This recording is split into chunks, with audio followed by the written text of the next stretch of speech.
का समय देने के लिए स्वागत है आपके टी न्यूज़ संदेश पर। राजेश जी, बाजार का सवाल आपसे नहीं पूछेंगे, आपसे ये जानना चाहेंगे। देखिए, आज बजाज हाउसिंग फाइनेंस की लिस्टिंग हुई और आप भी इसको काफ़ी ट्रैक कर रहे थे। अब जो उम्मीद आपको थी या फिर जो उम्मीद मार्केट को थी, सारे के सारे पूरा किए हैं बजाज हाउसिंग ने। 70 वाला शेयर 150 पे लिस्ट हुआ और अब 165 पर ट्रेड कर रहा है। प्रॉफिट टेकिंग करनी है या नहीं करनी है राजेश जी? क्या इसमें अभी और लंबा बने रहना है? और दूसरी चीज़ ये कि अगर हम हाउसिंग फाइनेंस से तुलना करें इस सेगमेंट की, तो प्राइस टू बुक वैल्यू के लिहाज से थोड़ा सा महंगा ट्रेड कर रहा है ये। कितना कन्विक्शन है आपको कंपनी पर और क्या निवेशित रहे इसमें? Good afternoon Ashish ji, tempeh जी, बाकी भी पैनल में जो मित्रगण है सबको नमस्कार। आपने बहुत सटीक बात करी कि दूसरी हाउसिंग फाइनेंस कंपनी से जब मैं इसे कंपेयर करता हूं तो वैल्यूएशन बहुत ऊंचे नजर आते हैं। 70 रुपये में जब आईपीओ का प्राइस घोषित हुई थी, उस समय के अगर वैल्यूएशन देखो तो आप 31 टाइम्स पी और 4.1 टाइम प्राइस टू बुक पे ये ट्रेड कर रहा है और आज 165 पर अगर है तो वो वैल्यूएशन उससे दुगने हो गए हैं। इस तरीके से आप समझ सकते हैं। अब रहा सवाल कंपनी का, तो कंपनी बहुत अच्छी है, इसमें कोई डाउट ही नहीं है। कई गुना ग्रोथ दिखाई है कंपनी ने, फिर वो चाहे लोन बुक हो या उनके प्रॉफिटेबिलिटी हो। सेकेंड लार्जेस्ट प्लेयर है हाउसिंग फाइनेंस में अगर देखा जाए तो। प्रोडक्ट इनका बहुत डाइवर्सिफाइड है, पेरेंटेज बहुत स्ट्रांग है, बजाज ग्रुप को बिलोंग करती है और एसेट बेस अच्छी तरीका से बढ़ रहा है। पिछले 5-6 साल में अगर देखेंगे तो 39% के सीएजीआर से इस कंपनी ने ग्रोथ करी है।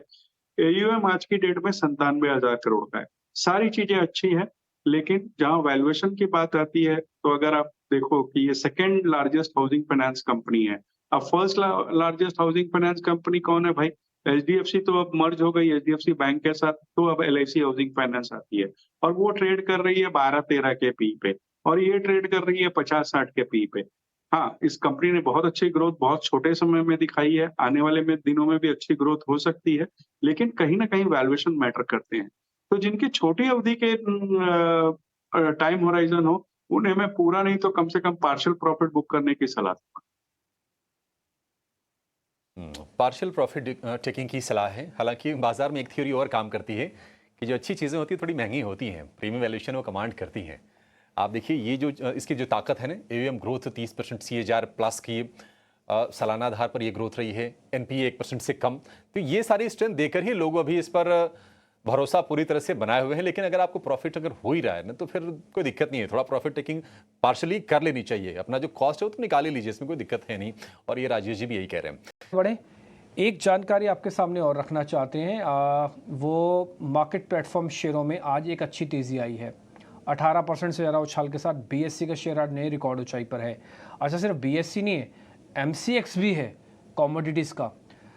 इस तेज़ी के पीछे की वजह क्या है, बताने के लिए अशेषा जुड़ रही हैं। अशेषा सिर्फ हमको बीएससी के बारे में बताएंगी। अशेषा जी बताइए प्लीज़। बिल्कुल, सभी एक्सचेंजेस स्टॉक्स में आज तेज़ी दिखी है। बॉम्बे स्टॉक एक्सचेंज, जैसे आपने बात की, करीब 16 से 17% की तेज़ी यहाँ पर है। इसके अलावा एमसीएक्स में भी 4 से 5% की तेज़ी है। आईईएक्स, सीडीएसएल जैसे कुछ स्टॉक्स की बात करें तो यहाँ पर भी तेज़ी है। याद रखें, एनएससी के खिलाफ कोलोकेशन केस हुआ था, लेकिन अब सेबी ने क्लीन चिट दे दी है। सब जो एलिगेशंस लगाए गए थे वो क्लियर कर दिए गए हैं, जो पॉजिटिव न्यूज़ फ्लो है। और इसके चलते एनएससी के आईपीओ की भी उम्मीदें लगाई जा रही है। शायद जल्द ही एनएससी का आईपीओ एक्सचेंजेस पर आ सकता है और इसी के चलते सभी एक्सचेंज रिलेटेड स्टॉक्स में वैल्यूएशन कैचअप भी दिखाई दे सकता है। तो इस न्यूज़ फ्लो के चलते सभी एक्सचेंजेस के स्टॉक्स में आज तेज़ी दिखी है। इनफैक्ट एनएससी के नतीजों की बात करें तो पहली तिमाही के नतीजे काफ़ी शानदार रहे। रेवेन्यूज़ में करीब 50% का ग्रोथ और प्रॉफिट आफ्टर टैक्स में करीब 40% का ग्रोथ कंपनी ने रिपोर्ट किया था सालाना आधार पर। इसके अलावा मैनेजमेंट की कमेंट्री भी काफ़ी अच्छी रही है। सभी सेगमेंट्स पर मैनेजमेंट का परफॉर्मेंस, कंपनी का परफॉर्मेंस काफ़ी अच्छा रहा है और मैनेजमेंट की कमेंट्री आउटलुक को लेकर भी काफ़ी पॉजिटिव है। इनफैक्ट बीएससी के नतीजों की बात करें तो यहाँ पर भी पहली तिमाही में रेवेन्यू ग्रोथ 149% का था और प्रॉफिट आफ्टर टैक्स ग्रोथ करीब 253% का कंपनी ने पहली तिमाही में रिपोर्ट किया था। तो एनएसई के लिस्टिंग की उम्मीद से सभी एक्सचेंजेस स्टॉक्स में तेजी दिखी है। In fact year to date basis पर देखें तो सभी स्टॉक्स में अच्छा परफॉर्मेंस दिया है। बीएसई के स्टॉक ने करीब 50% के रिटर्न्स निवेशकों को दिए हैं। सीडीएसएल में भी करीब 60% के रिटर्न्स दिखे हैं और एमसीएक्स की बात करें तो 75% तक के रिटर्न्स यहां पर भी दिखे हैं। तो एनएसई की लिस्टिंग जल्दी हो सकती है, जिसके चलते सभी एक्सचेंजेस स्टॉक्स में आज एक्शन दिखा है।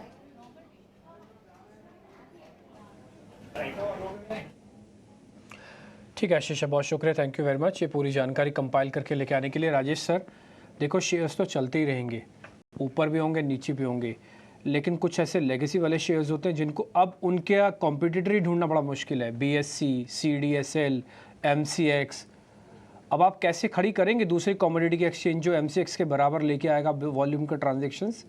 सीडीएसएल से कैसे डिपॉजिटरी लेके आएंगे जो इस तरह की डिपॉजिटरी? बीएससी, एनएससी तो खैर नॉन लिस्टेड है, तो क्या इसी वजह से ही मैं खरीदता रहूं कि इनका कंपटीशन ही नहीं है? नहीं, ये बात नहीं है कि इनका कंपटीशन नहीं है सिर्फ इसीलिए खरीदता रहूं, क्योंकि कंपटीशन बीएसई और एनएसई तो है ही। और आज नहीं तो कल, जैसे आपके सहयोगी बता रहे थे कि एनएसई लिस्ट हो जाएगा, और एनएसई जो उन्होंने डेटा दिया उसमें मैं एक चीज और जोड़ना चाहूंगा कि एनएसई ने 1 पे 4 अभी बोनस भी अनाउंस कर रखा है। तो आने वाले दिनों में एनएसई के एक शेयर होल्डर के 5 शेयर हो जाएंगे। अब जहां तक बीएसई की बात करें तो बहुत खुशी होती है बीएसई की इस चाल को देखकर, क्योंकि हमारी कंपनी ने 500 रुपए के लेवल से इसे रिकमेंड करना चालू किया लगातार अपने क्लाइंटों को भी और चैनल्स में भी, और आज ये 3500 के आसपास 3400 के ऊपर खड़ा है। मुझे लगता है यहाँ से भी ऊपर जाने की बहुत अच्छी संभावना है। पहली तिमाही के नतीजे तो आपके सहयोगी ने बता ही दिए, लेकिन उसके अलावा भी अगर आप देखेंगे तो जो वॉल्यूम ग्रोथ इसमें हुई है एफएनओ साइड में, वो लाजवाब है। जहां पहले 0% वॉल्यूम थे डेरिवेटिव्स में, आज की डेट में लगातार वॉल्यूम्स में बढ़त देखी गई है। दूसरे 15% की होल्डिंग इनके पास सीडीएसएल की है, जिसकी करीब 1500 करोड़ रुपए के आसपास की वैल्यूएशन, 4500 करोड़ के आसपास की वैल्यूएशन आती है। तीसरी स्टार म्यूचुअल फंड का इनका जो प्लेटफॉर्म है वो अपने आप में सबसे बड़ा है। आईएनएक्स गिफ्ट निफ्टी में जो इनकी होल्डिंग है, उसके अलावा कैश पोजीशन कंपनी में बहुत अच्छी है, कॉर्पोरेट गवर्नेंस का कोई इशू ही नहीं है। मुझे लगता है इस लेवल्स पे भी अगर कोई मध्यम से लंबी अवधि का निवेशक है तो उसे बिल्कुल खरीदारी करनी चाहिए।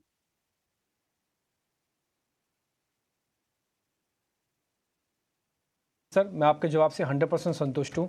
ऐसा नहीं हो सकता कि चीज़ें बदल नहीं सकती, लेकिन हाँ, आप सिर्फ यही वजह से कि मोनोपोलिस्टिक बिजनेस है इसलिए ना खरीदें। और भी चीज़ें देखी जा सकती हैं। गुण एक नहीं हो सकता, एक ही आदमी के अंदर अनेक गुण भी हो सकते हैं। तो एक गुण है, ठीक है, उसकी वेटेज है अपनी, लेकिन अनेक गुण भी हो सकते हैं। स्टॉक्स की तरह बातचीत करते हैं और समझने की कोशिश करते हैं कि आपकी रणनीति क्या होनी चाहिए। आप ज़रा एक बार राजेश जी, हम देख रहे हैं कि सरकारी जो शेयर थे वो तेजी से गिरे और अब थोड़ी सी संभल के चलते हुए दिखाई दे रहे हैं। आपके हिसाब से जो वैल्यूएशन करेक्शन होना था सर, वो हो गया है या फिर अभी कुछ कुछ पैकेट्स में बाकी है? और अगर आपसे पूछें कि 2-3 शेयर बता दीजिए पीएसयू में पोजीशन लेने के लिए, आपको सही क्या लग रहा है अभी? देखिए, ये बोलना मुश्किल है कि करेक्शन पूरा हो गया है क्यों नहीं, क्योंकि वैल्यूएशन जो है वो थोड़े से स्ट्रेस्ड हो गए थे, ये अपनी बात तय है। क्योंकि लगातार ये नए ऑर्डर्स मिलते जा रहे थे, भले वो किसी भी कारण से हो, और उस ऑर्डर बुक को मार्केट ने डिस्काउंट करके फ्यूचर अर्निंग्स प्रोजेक्ट करके बाजार में तेजी बन गई थी। अब वहां पे करेक्शन हो रहा है, लेकिन ये बात अपनी जगह तय है कि इनके जो ऑर्डर बुक्स है, कई कई जगह तो 3-3, 4-4 साल की रेवेन्यू विजिबिलिटी आ रही है।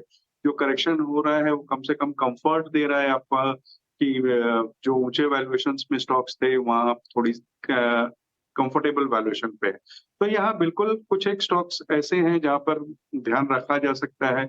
एक बार में नहीं तो हल्की हल्की खरीदारी की जा सकती है। फॉर एग्जांपल, अगर अपने डिफेंस की बात करें तो एचएएल, बीडीएल, ये जैसी कंपनियां हैं जो ऊपर से करीब करीब मेरे ख्याल से 20-25% तक करेक्ट कर चुकी हैं, लेकिन इनके ऑर्डर बुक पर लगातार जो नए ऑर्डर्स मिल रहे हैं, न केवल भारत में बल्कि कई कंपनियों को विदेशों में भी, तो वहां पे ध्यान रखा जा सकता है। दूसरे, डिफेंस की जिस तरीके से कावियत बन रही है उसमें बीईएल को भी अच्छा फायदा होता है, भारत इलेक्ट्रॉनिक्स को।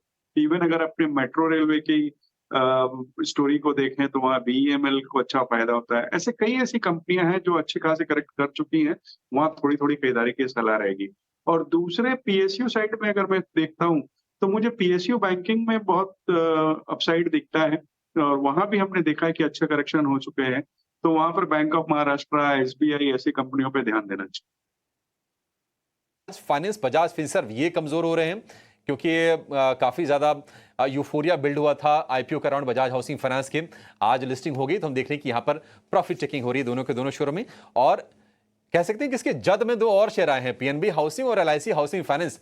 ये जो दोनों शेयर हैं ये दिन के निचले स्तरों के पास जाकर कारोबार कर रहे हैं, 6-7% के आसपास तक की गिरावट है। अब राजेश जी, ऐसा लग रहा है कि नहीं इनका तो कारोबार खत्म हो जाएगा। मतलब ठीक है, एक प्लेयर, बड़ा प्लेयर आ गया लिस्ट होके। क्या सोच होनी चाहिए इन दोनों शेयरों के निवेशकों की? क्या LIC housing, PNB housing minus करना और बजाज हाउसिंग फाइनेंस प्लस करना ये सही रणनीति है, या फिर शेयर अपने पास रखे रहें जिसके पास है? देखिए, ये खरीदारी का मौका है, खास करके एलआईसी हाउसिंग फाइनेंस में। तो अगर आप देखें तो नंबर लगातार अच्छे हो रहे हैं, जो डिसबर्समेंट है वो बढ़ते जा रहे हैं। एलआईसी की पेरेंटेज है 10-12 की पी पे ट्रेड कर रहा है, डिविडेंड देता है, सारे पायदान पे खरा उतरता है और आज की डेट में नंबर 1 कंपनी इन हाउसिंग फाइनेंस है एयूएम वगैरह के हिसाब से। तो मुझे लगता है ये खरीदारी का मौका है। ये सिर्फ प्रॉफिट बुकिंग हो रही है जो इस कारण से हो रही है क्योंकि एक यूफोरिया बना हुआ था।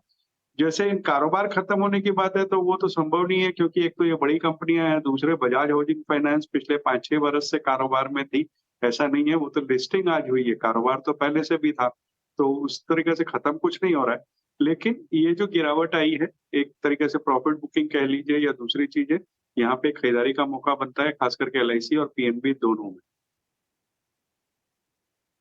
दोनों शेयरों में खरीदारी का मौका है। 6%, 7% की गिरावट के साथ दोनों शेयर कारोबार कर रहे हैं।